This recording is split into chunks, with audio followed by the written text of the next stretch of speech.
What's the deal, YouTube? It's your girl, Miss Honey. You guys know what it is. It's Sunday. That means Walking Dead. Um, I don't know. I think this is the first time I've filmed in my new studio. Yeah, shout out to Forest Rocks. It's got a little bit of a new setup here. So yeah, welcome you guys to Walking Dead.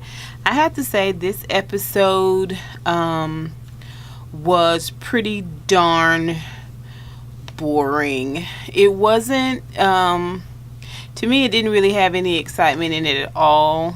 So I have one page of notes. That's it. This should be really, really quick. So before we get started, you guys, with this Walking Dead review, please go ahead and hit that subscribe button down low if you don't mind. I would really appreciate it. And I would love to have you as a member of my tribe, okay? And also give me a thumbs up and comment down below. I'd like to know what you guys thought about this episode as well as the extended season finale that's coming on next week, which should be totally action packed. So one more week, guys, and this is all coming to an end, hopefully. Okay, so this is The Walking Dead season 7 episode 15, Something They Need. And we already knew from the previews last week that Alexandria would be going into Oceanside, which I'm assuming that's what this whole play on the title of this episode is, Something They Need, because obviously Alexandria needs more guns to help in this whole revolutionary war against Negan and the Saviors. Okay, so it opens with Tara sort of doing this narrative or this narration in the background as they all sort of trek through the woods and drive up the road headed to Oceanside and that type of thing. And she's saying and she's actually essentially telling, this is a conversation she had with Rick, telling Rick about she knows where they can get guns, and she promised that she wouldn't bring them there, and the whole spiel. And she talks about the women and the children in the camp, and then we see Alexandria basically on the move to go get these guns. I mean, they got to do what they got to do, essentially. So yeah, we see Maggie doing what she does best. She's leading. She's talking to one of the Hilltop members about how to get the seedlings in the garden to sprout a little faster. She mentions that all you need is a tarp and how to put the tarp on. And Gregory's kind of over to the side, ear hustling. He's hearing the whole thing, and this of course just continues to breed this contention that he has for Maggie, because she's everything that he is too much of a lily-livered coward to be. And it boils his blood. She mentions to the Hilltop farmer that she's going to go and outside there's a blueberry bush. She's going to dig it up and see if she can bring it inside. And, they sprout or grow or continue to grow for upwards to 40 years. And she's hoping that they'll all be alive that long. Why not do it? And Gregory hears all this. Of course, again, it's another bone of contention for him. Then we see Rick and Michonne. Michonne is climbing a tree. She's going to be the shooter up high. And Rick is asking her if she's okay. And she's like, yeah, I'm cool. And we see Daryl and Jesus. So obviously now we know that Daryl is not the person that Rosita saw when she ran out of the Savior's camp crying and breathing all heavy. We know that it was obviously not Daryl. And he's talking to Jesus, and there's this conversation about Rosita and Sasha. He hopes that they're back there. This is what Daryl is saying. He hopes they're back there by the time they get back. He hopes that they're okay. And Jesus is like, yeah, I'm pretty sure they're okay, but yeah, nobody's thinking that. And then the two guys that are married, I always forget this guy's name.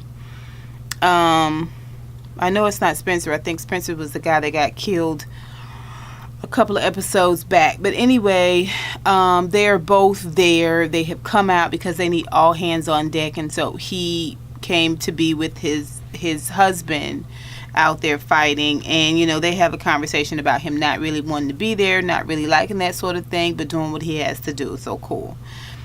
We see that Sasha is actually in prison. They have caught her, of course. I mean, obviously it's just, yeah. Anyway, sheer luck she's not dead, or great writing, whatever. So she's there, and David, who I think is Veggie Guy, the guy that told Enid not to say veggie but to say vegetable. Anyway, his name is David, and he's a perv.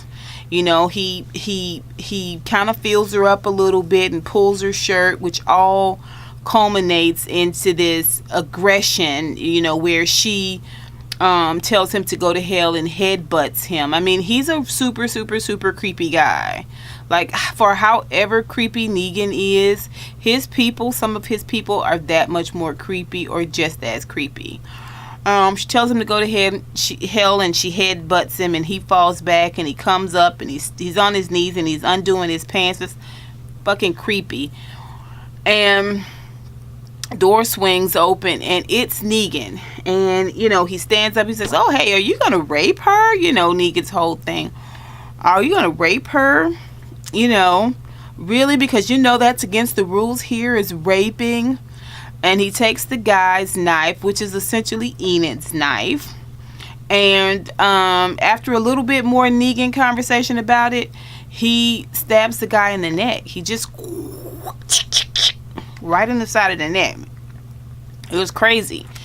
The guy drops right there next to Sasha, and then he tells Sasha, he throws the knife down at Sasha's where she's sitting, and he tells her, he says, you got one or three choices you got to do. You got to either kill yourself and take the coward's way out, but he's already told her she's got a set of lady balls on her. He remembers her. He knows that she's a fighter. He knows that she's strong. He knows that she would be an asset to his team. She's already taken out 2 people now.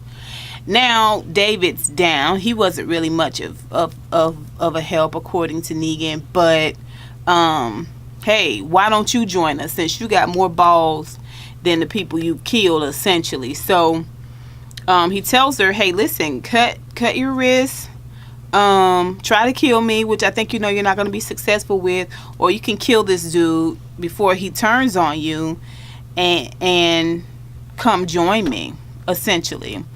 And so that's her ultimatum, and she doesn't say a word. He closes the door. I mean, and now she's in there in the dark with this walker in pitch black. Like, that would freak me out. Okay, so then we see Eugene come back in to where Sasha is, and he's got supplies. He's got a pillow, he's got a blanket, he's got a lamp. He looks like he's got a little bit of water, and she's there. She's got the knife, and he's talking to her, and and she just tells him, as soon as she sees him, she says, "What happened to you?"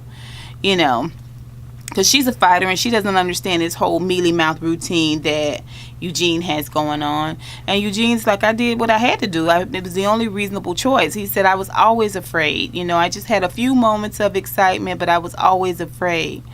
And I'm never going to be like you guys, fighters like you guys. I'm going to always be a scaredy cat. I can't help that. And he said, when I got here, I realized this was as safe as I was going to be, because they're over us. They rule over us. There's no way we can win against them. I'm not going to fight against them because I'm not a fighter.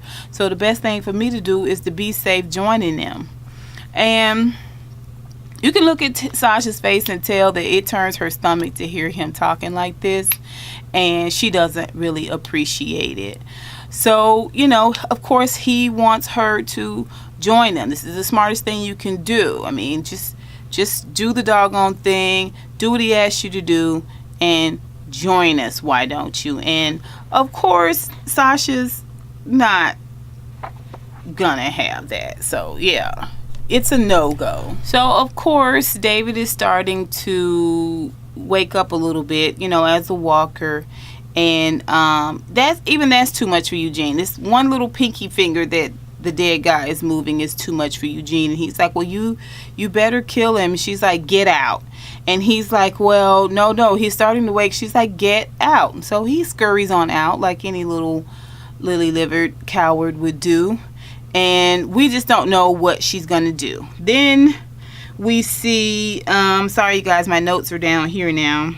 We see Maggie. Maggie's outside the gate and she's digging up the blueberry bush. And so, you know, up walks Eugene and they have this conversation where, you know, Eugene wants to know, Gregory. Gregory wants to know where your friends are. And she says they're out, you know, and about, you know, scouting, trying to get supplies, that type of thing. You know, she alluded to that. She wasn't going to tell exactly what was going on. And he asks her, why are you still here? This is what he says: we need to be a united front. And she says, oh, essentially, you're a fine one to talk. Like, really, coming from you? Really? Like, you haven't done anything to work together with us as a team at all. And he basically fakes an apology and tells her, no, he's sorry. He hasn't done all he can or been all he can or whatever that liars and fakers tell people to get them to believe that they are gonna do what's right. And she says, you know, she accepts his apology for what it's worth and says, you know, if you're dead serious about us working together and all of this, I'll come by later and we can talk. And he's like, cool. She says, well, hey, listen, do me a favor. I'm out here. I'm outside the gate, outside the compounds. This is going to take longer than I thought it would. Would you keep an eye out? So he pulls his knife out and he has it here behind his hip a little bit. And he contemplates killing her. He does. But the thing about him being such a coward is that he doesn't really have the fortitude it would take to even kill somebody. Like, to backstab them, literally, he doesn't even have that fortitude at all. Like, he's a coward through and through. And so just as he's, you know, having this moment of chickening out, he sees in the distance a walker. And he, you know, screams, oh, walker. And she's like, well, no, I'll kill it. And he's like, no, you're a pregnant woman. I'll kill it. And she's like, really? Have you killed before? And he's like, well, of course. And she says, okay. And he's like, I don't, you know, he hesitates. And she's like, no, I'll kill it. He says, don't be ridiculous. I'll kill it. Of course, he goes over there. He doesn't even get to the walker good before he turns around and says, okay, never mind, you kill it. And as she goes to struggle with the walker and kill it, he gets attacked by another walker from behind. And, you know, he's screaming, Maggie, help me, Maggie, help me. So she has to kill her walker and his walker. And as he's getting up, of course, he feels humiliated, but he is that much more humiliated when he looks up and he sees the men from his camp coming back from hunting. And Maggie says, oh, this okay. He's never killed anyone before. It's going to take a little practice. And I mean, they don't even say a word. They just walk off like, you know, like, you cake eater. Okay, so then we see, we're back in Oceanside. And back in Oceanside, we've got Alexandria and Hilltop people there. So Enid is there. Jesus is there. And, of course, we have Alexandria, which includes Carl. We haven't seen Carl in a while. Michonne, Rick, Daryl. Woo! I'll be glad when they take the leash off Daryl and just let him just, you know what I'm saying, be as Daryl-y as he possibly can. Like, who's not waiting for that day? So, Granny, who's the leader of the Oceanside camp, goes into her house and she's surprised by Tara, who has a gun. Tara tells her to sit down, and, you know, of course, Granny says, we should have killed you when we had the chance. And Tara's like, well, you know, listen, no one wants to hurt you. I know I promised not to come back here, but we need guns. You guys have something that we need. In that moment, Cindy comes in. You know, Cindy is the one that really fought for Tara when she was there before, and she also made Tara promise that she was not going to come back there. And so she's pretty devastated that Tara is back there and now has a gun to her and her grandmother. She makes them both sit down, and Tara tells her, you know, listen, you guys can come with us. You can fight with us in this revolution against Negan and the Saviors. I mean, this is the only way we're going to win. We cannot win separately. We can't hide forever. We all have to band together and, you know, and fight. And so Granny's not hearing it. You know, Cindy doesn't say much because she's inherently a fighter and she's young in spirit, so she's not taking the safe route that Granny is taking. You can look at her face and tell she wants to fight too. And so Tara tells them, she says, hey, you got a few minutes. If I give the signal, they'll come in and have a conversation with you and we can talk about this and it not be this big thing.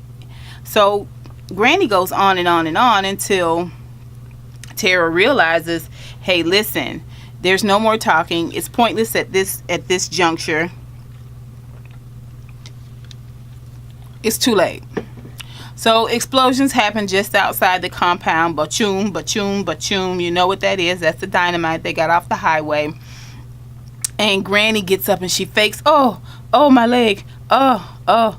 And they essentially overpower Tara and get the gun. They learn at that time the gun that Tara had pointed on them didn't have bullets.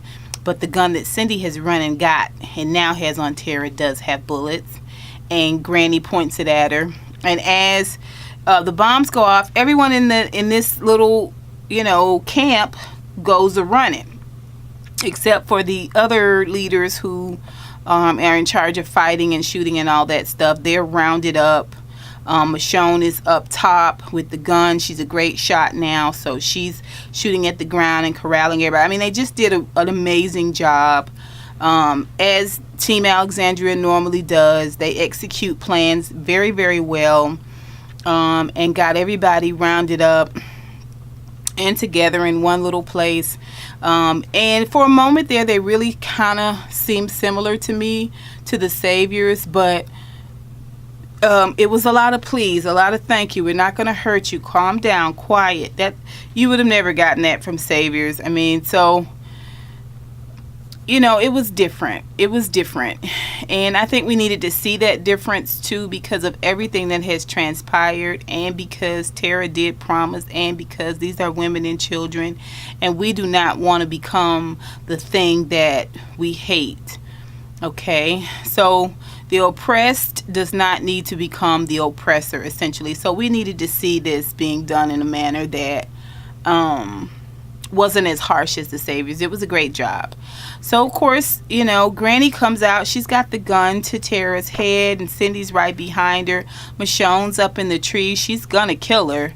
But, you know, Tara tells Michonne, no, don't do it. And Rick starts with his reasoning. Hey, listen, you know, it doesn't have to end this way. We're going to take the guns. That's a non-negotiable. We have to have these guns. And what's going to happen if you kill Tara is we're going to kill you. And we're still going to take the guns. And so Granny's upset. She's frantic. Cindy begins to talk to her and say, hey, let's fight. Some of the ladies in the group say, hey, let's fight, you know, because Tara's pitching it as well. You can't hide forever. Of course, everyone's starting to think about it and look around, and they kind of all side with Rick and Tara as opposed to Granny. Well, of course, that makes Granny that much more angry, because she feels like, I have done everything I can to protect you guys here. Stay with these safe little walls. If we keep it a secret, we can just survive. But, you know, we all know that that's not the way to go. So at this time, we see walkers. They have been walking in from the ocean for a while, and now that they've heard this explosion, that has shown them exactly where to come. And so at that moment when Granny looks over and sees the walker, Cindy, boop, knocks her out. And they all collectively together as a group, Rick unties the ladies from Oceanside, and they all work together to keep the children behind them, and they do what they do best, which is knock the walkers down methodically and efficiently, and it is a great scene. We see then them loading up, taking all the supplies, the guns from the camp, and of course there's a lot of conversation being had by the the people that are remaining there. They want to fight, but Cindy definitely wants to fight, but she's not going to leave them there to come and fight with them. It has to be all or nothing. And since they won't leave Granny and Granny won't give her approval, then they won't go. They're, like I said, Rick's group is loading up all the guns, and Tara lets them know she's going to bring the guns back once they're done fighting. And it was just that anticlimactic. Like, it was just that. Of course, there was hurt feelings. There was promises that were reneged on. I'm sure there's some residual feelings of resentment there, but it was pretty cut and dry for the most part. So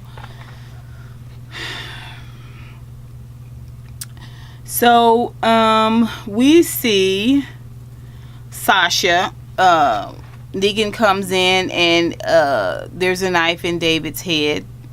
And Sasha's standing there, and Negan is quite pleased that she has decided to end the walker and save herself. And he takes this as a sign that she is going to choose life and join him. And he's happy about it, but he doesn't give her that knife. She thinks he's going to give her that knife, but he says, no, I can't trust you just yet. And since a little birdie has told me that my friend Rick is up to no good, I'm going to need your help. And he tells her, he says, I'm going to show you some of the creature comforts we have here. And hopefully you will see that this is where you need to be. And, at that time, if I feel like I can trust you, then, this is what we're going to do. So he tells her to enjoy the creature comforts and relax, because tomorrow's going to be a big day. So, of course, we want to know, who's the little birdie? What exactly did the little birdie tell you? What the heck is going on? So, then we see, this is what's so funny, is that Sasha tells Negan, you win. And Negan tells Sasha, no, you win. Okay? So, I think Sasha is overplaying her hand in trying to be so demonstrative with Negan.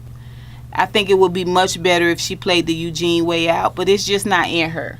It's just not in her to humble herself and humiliate herself and bow and bend and beg. She's just not with that life. So he can still see in Sasha that she's got a whole lot of fight and a whole lot of anger. So this whole scenario with her being a part of his camp, his team, should be super duper interesting. Then we see Gregory. He's back in his office. Of course, he's shaken up and he is drinking. He pulls out a map of Virginia. He looks it over. He gives Cal a call. Cal comes in. He tells him, hey, I need you to drive me somewhere and pack a bag. Now, he's already looked at the number that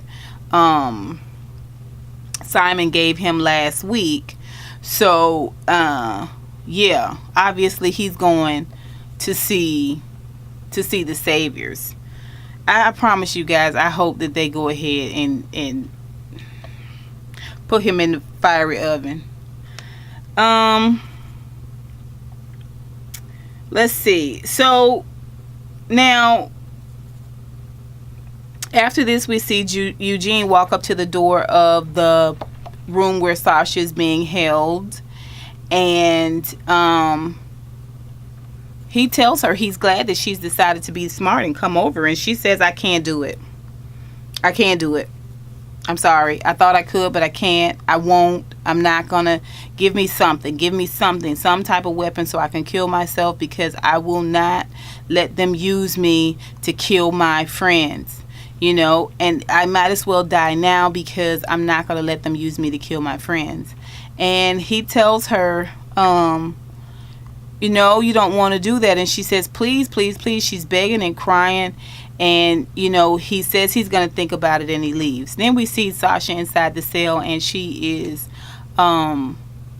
smiling, because it was all a ruse to get some type of weapon. But instantly, when I saw this, I knew what he was going to do.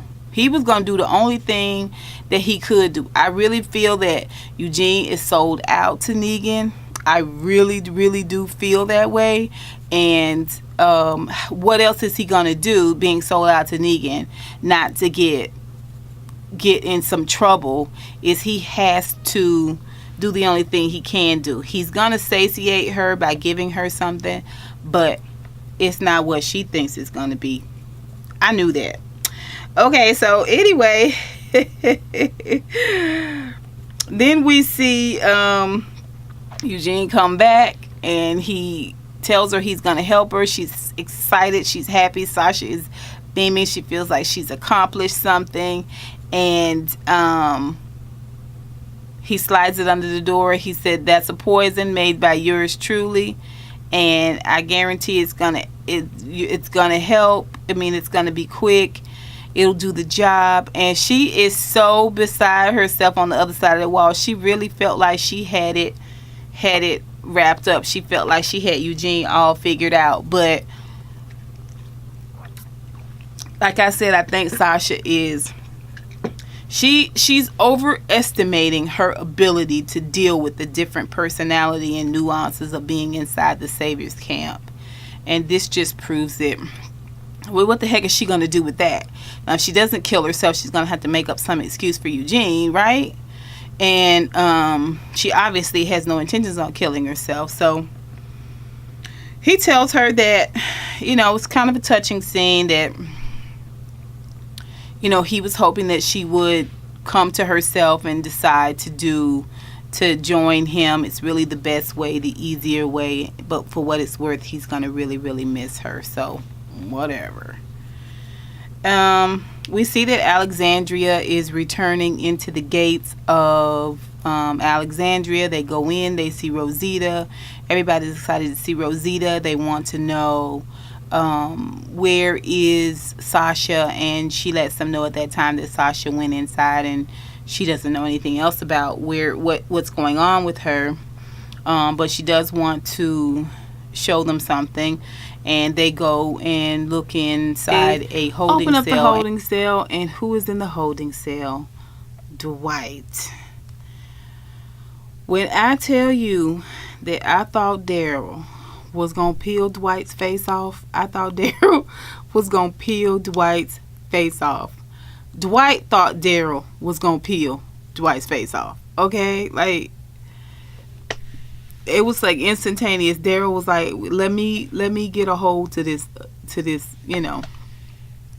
Obviously, it was Dwight that saw Rosita coming out of the camp, and obviously he agreed to let Rosita bring him back to Alexandria and put him in the holding cell and wait for the others to get there.